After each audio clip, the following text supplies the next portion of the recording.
think a Carlton fan right now sitting here watching this be saying, what's happened to my proud club? Where's the fight? What are you doing if you're Michael Voss? Panicking. Vossi, he needs a miracle right now.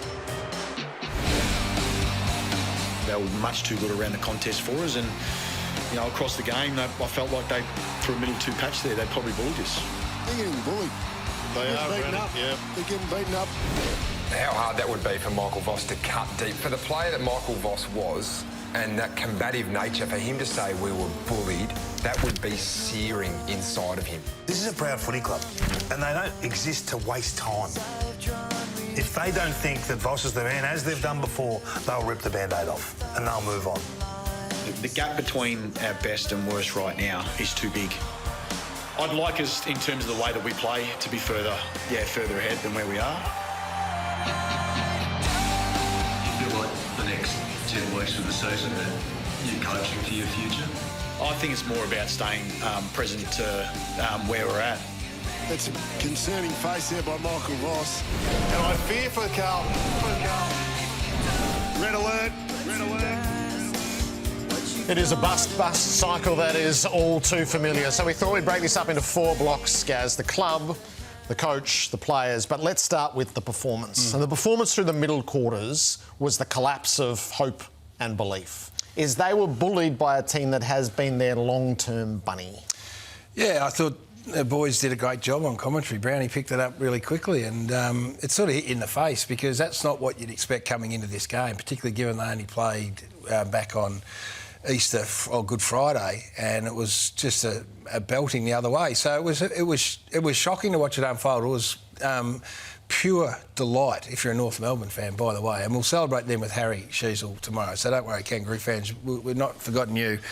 But no, I've been watching it just on the couch like everyone else, and I'm thinking, who in that side worries me as an opposition? Like who is, and I take Patrick Cripps for Patrick Cripps. Like his best and effort and level of effort, you know, it doesn't vary much. He's not in the best of form. But for the rest of it, I just sat there going, well, there's nothing that really scares me as an opposition player as I'm watching this unfold. And I think North Melbourne felt that as the game. First quarter was a feeling out process. It was pretty ugly. And then as the game wore on, they thought it's like a boxer not getting punched back. Yeah. They were emboldened by the lack of response and the lack of competitive edge from the opposition. And they grew as a result. They said, look at this. We're not getting the belt back. So they go back in the middle and they think, oh, no, it'll come now. Then away they went and kicked, and they just kicked the procession and they just walked off the ground and penny dropped. These blokes aren't that good. Today, they're not that good. And they went out and did it again in the third quarter. So I felt like there were 3 phases. I called it on radio. The first phase, it was perplexing the way Carlton set up. They had an obsession with going sideways and backwards rather than at an opponent. That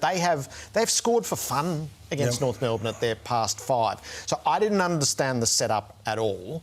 Then North Melbourne completely got hold of them and they were emboldened. They realised, oh, we're in this game and there's not much coming the other way, and totally dominated 2 quarters. And then in the last quarter, Carlton played in the manner that they should. They played the angles, they moved the ball, they were daring and aggressive and attacking.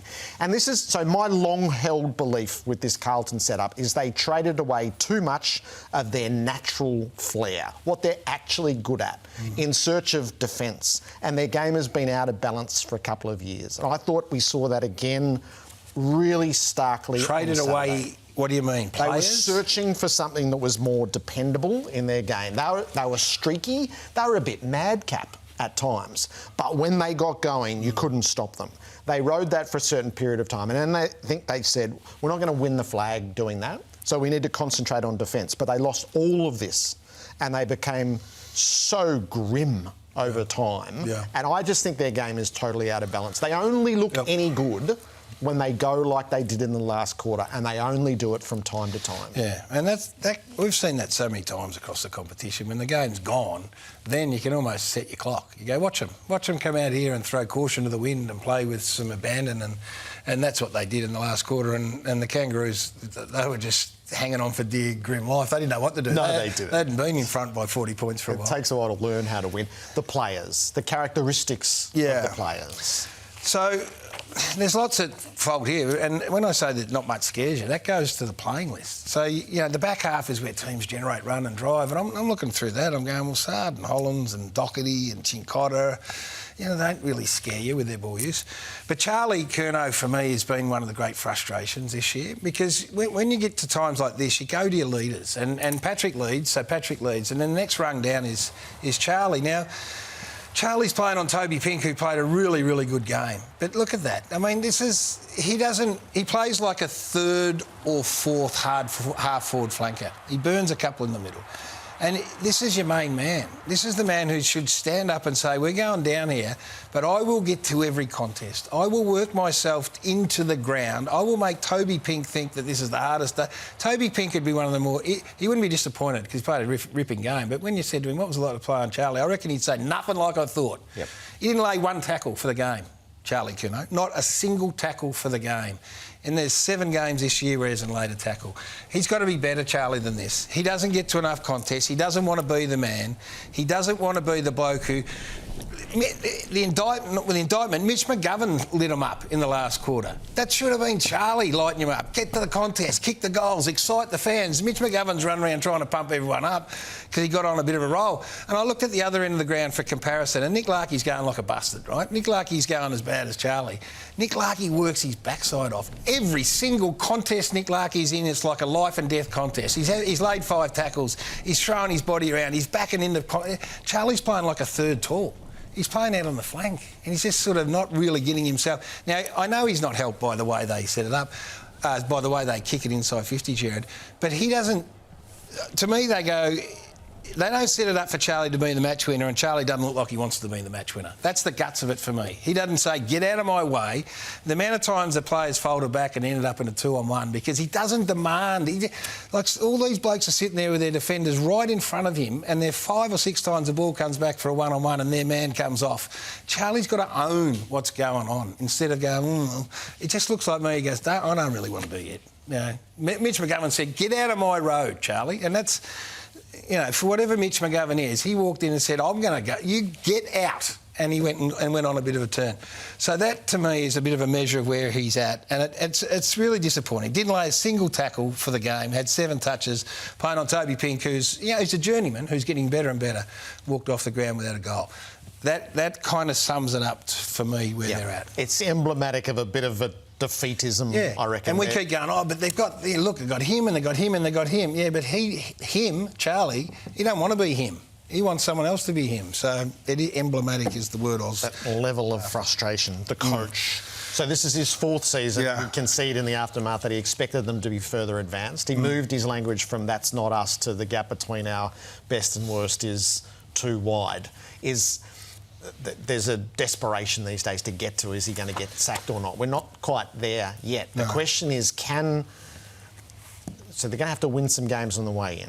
They're 6 and 8 with 9 to play, and the frustration boiled over at 3/4 time. So clearly they're not playing in the manner that they're supposed to be playing. And so can this coaching staff and can Michael Voss embed in this group a style that looks like it will be successful next year? He has been able in the past, but the confidence in him being able to do it again in this next 9 weeks has diminished somewhat, I think. And I'm not after Michael Voss's head either. I like what he does.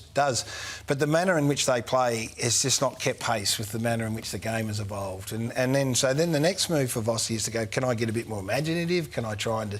So I've talked about Charlie. Charlie has got Matty Richardson capability. Matty Richardson went onto a wing and nearly won a Brownlow. Do something about it as the game unfolds. He played... In the end, he sent Cincotta, who tagged really well in the last... he's made his name. They sent him to Caleb Daniel when McKercher and Sheasel got off the chain and had massive... And Daniel had 9 touches anyway, and I'm thinking, that's a strange one. He played De Koning forward and Pitnet in the ruck, and Tom De Koning... he hasn't kicked more than double-figure goals in his career in a season, and he's been a tearaway ruck success in recent... Let him go. So they're the specifics. The rest of it is game plan and style, and I think Vossi's, he's cut his teeth on contest and clearance. It's the same old thing.